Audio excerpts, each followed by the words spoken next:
Dear heart,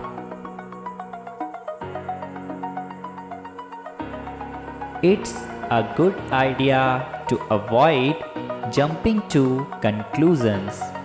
You need time to explore and create, visualize new solutions to problems,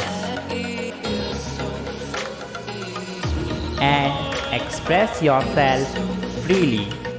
However, you are more likely to accelerate or miss the most crucial point.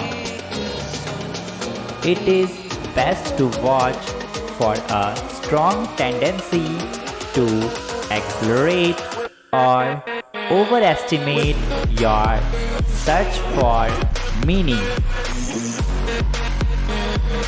It's vital to reach out to people and situations that help you succeed or advance your goals. Shared goals and interests will connect you to others and your family. Your focus is now on eliminating the harmful elements in your life, especially in pursuit of work or health goals, so that you can move forward with more conviction.